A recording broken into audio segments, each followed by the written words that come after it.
In progress. Hey friends, Rebecca here. We are doing a very informal video today. I am sick, if you can't tell, and I'm in my kitchen making some tea and some mineral water for the cold that I'm fighting. I did not want to leave you hanging because the energy is challenging right now, and I think it's important that we all keep our heads in the right headspace as we go through these turbulent times. Now, we are approaching eclipse season. We are in the eclipse gateway, if you will. The first eclipse is on February 17th, and sorry, that's a little crooked, it's bugging me. The next one is early March, so 2 weeks after February 17th, whatever that is. On top of that, we have the Chinese New Year on February 16th, 17th, I forget which one. And we also have the conjunction of Neptune and Saturn. Now, I'm not a big proponent of using astrology to predict your future or to look for answers or to rely on it instead of God. But I cannot deny the fact that when these big things happen, we feel it. And so the reason that's important is so that we can understand that life is not falling apart necessarily in a bad way. It's actually falling apart in a good way. And the old must crumble and die. So I use the analogy of a wounded animal, right? The darkness knows it's losing and it's behaving like a cornered, wounded animal. What does that wounded animal do when it feels threatened, right? It lashes out, it clings, it grasps onto any last hope. And the darkness will not win. The light will always win. There are going to be always infinite potentials, right? But if we want to distill it into two options, there are two paths that people will go down: the path of fear, the path of destruction, the path of separation, the path of self-reliance, the path of I'm a god and it's my ego that will figure this out, or we will go down the path of connection with the creator, of love, of creating heaven on earth. And this is the critical breaking point. We are at the fork in the road. As the world crumbles, the way we decide, the meaning making we choose around what we are experiencing and what is happening around us will determine the experience that we encounter. And so if I choose those lower thought forms on the Hawkins scale of consciousness, fear, shame, guilt, anger, all of those things, I will go down the dark path and I will suffer with the crumbling structures and individuals or entities that are being exposed. And in that path, they will create their own destruction, they will create their own demise, they will create their own hell. I don't want to be on that path. So whether I like what's happening or not, I have to choose to believe that my God is good, my God is in charge, and that I am being restored, made whole, repaid tenfold, experiencing a wealth transfer, creating heaven on earth, living out my dreams, right? I am a co-creator with the divine. Now, I've always looked for a percentage, right? Is it 60-40, 60% God, 40% me? Is it 80-20? Is it 70-30? And I think it varies. I think it depends on the phase and the step that you are at in your process. But there is always a role for you and a role for your creator. And that means that if we are self-reliant, we are trying to do it of our own will and our own might, we are carrying a burden too heavy to carry that is not ours. We were told to give that burden back to God.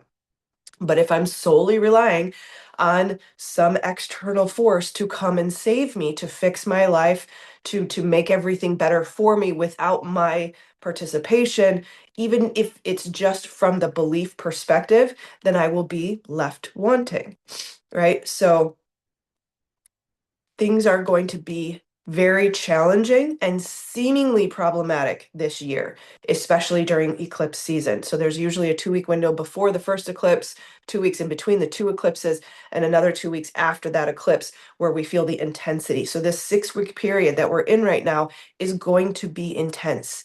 To have a big conjunction and a Chinese New Year, which is changing from the year of the snake to the fire horse, which is momentum pickup in and of itself, on top of an eclipse, that's like three eclipses in one. This is big. This is very, very, very big. We experienced a little bit of the changes last year, but then we had a bit of a retrograde period. Now we're out of retrograde, not fully completely. If you want to look at all those details, but that's really not important. We have momentum. Things are picking up. Things are going to happen, and it is good. That's the important part. To be sick, to be struggling with a lot of challenges. I don't want to say struggling. That's not the right word. I am observing what could potentially be perceived as a lot of challenge in my life. I dance in and out of those old stories of, hard things keep happening, but that's the remnant of the past. We're in the liminal space between the death of the old and the birth of the new. I've been saying this for years, I think probably 3 years, where it feels like I'm kind of like squatting so I can stay on screen. Where it has felt, I would say since 2020, even 5, 6 years, where it has felt like we're standing with one foot on the ground and one foot on a boat, where it's wobbly and we're trying to cross over into the new life, but the new life isn't solid yet.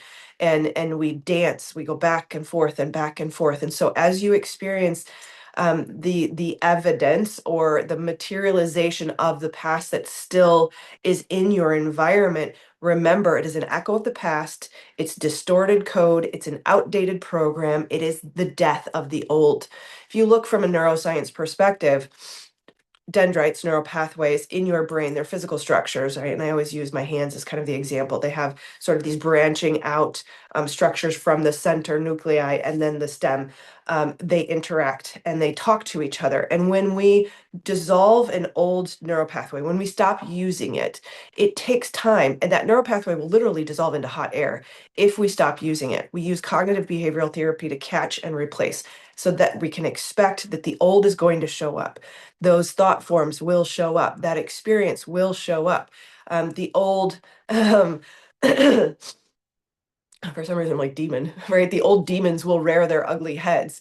And it's up to us whether or not we believe them, whether or not we empower them and give them focus and attention and make meaning of them by saying, oh, see, I'm still there. I'm still stuck. I still haven't progressed.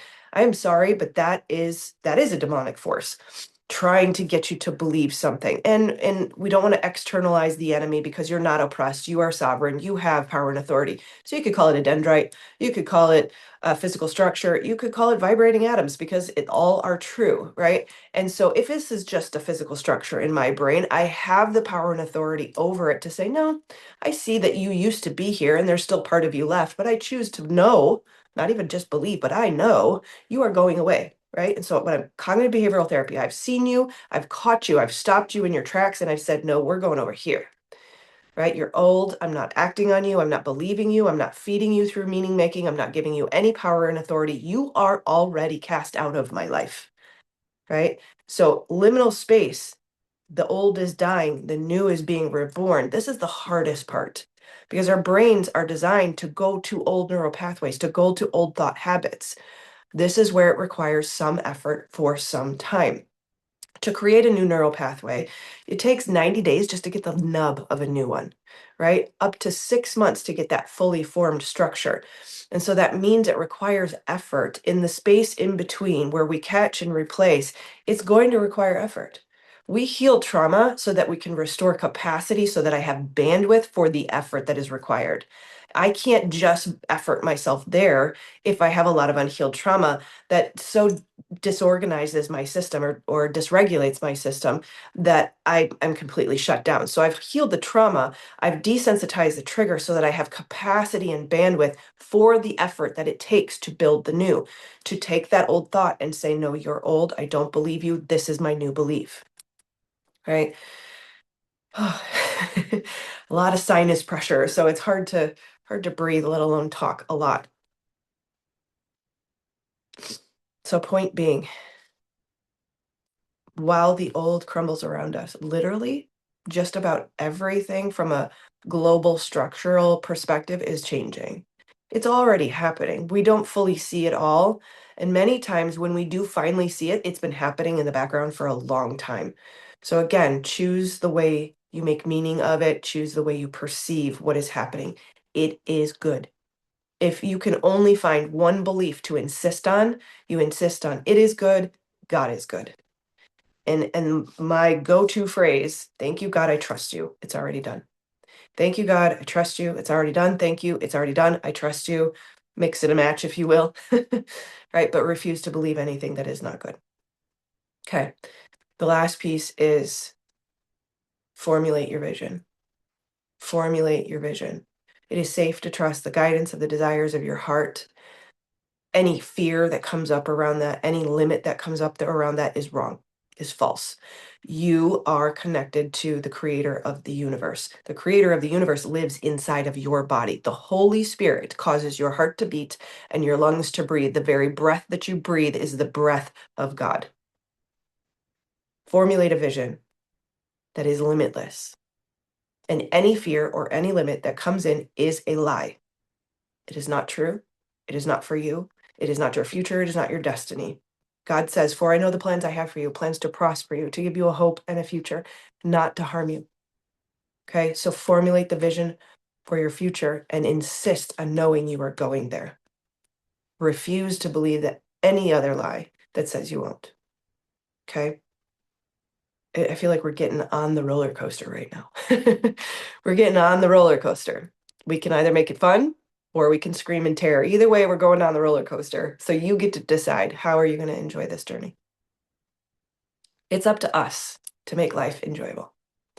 We have to stop waiting for someone or something to fix or to get better or to come rescue or to do it for us. In every moment of every day, our question to ourselves, one, what do you need? How can I support you? Show up for yourself. But two, how can I make today awesome? What can I do today that makes life worth living? And the more you do that, the greater and greater experiences you will experience, the better and better life will get. All right. I love you guys. Sorry this was late. Sorry for the low production. Send prayers. I guess I did want to ask that. I don't often ask for things, but if you believe in the power of prayer, sending love, sending healing, I could use that. I've been sick, but I don't usually get sick. And to hit a breaking point where my system has said, we're taking a time out, that's pretty rare for me. And that's okay. There's nothing wrong with that. There are some pretty intense forces that want to stop Trauma Spotting International and helping others get certified in healing trauma, helping other people step into their life purpose, because the more of us that live the life that God has for us, the more unstoppable we become. And if ever there's a challenge in your life, if you can still your body enough to get quiet and let the Holy Spirit whisper inside of you, he will tell you. He will tell you what he's doing. It's not fast. It's not as fast as we would want it, but you can see. I can see what's happening. We are being delivered. God is on our side with many other support mechanisms that are human and structures and systems that are supporting us. And that seemingly immovable object in our life that wants to dominate and control is about to be no more. So I say that I have to sort of screen the details for personal reasons, which I will tell the story when I can. But for now, for legal reasons, I cannot. And just know that it applies for you too.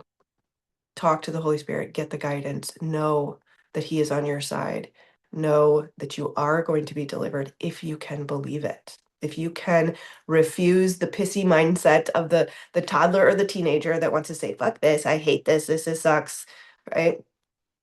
I don't usually swear either, so it's pretty serious. You got to get that in check. Bring them on board. They're just scared, right? Love those parts that are scared. And buckle up. It's going to be good. I love you, my friends. I'll see you on the next one.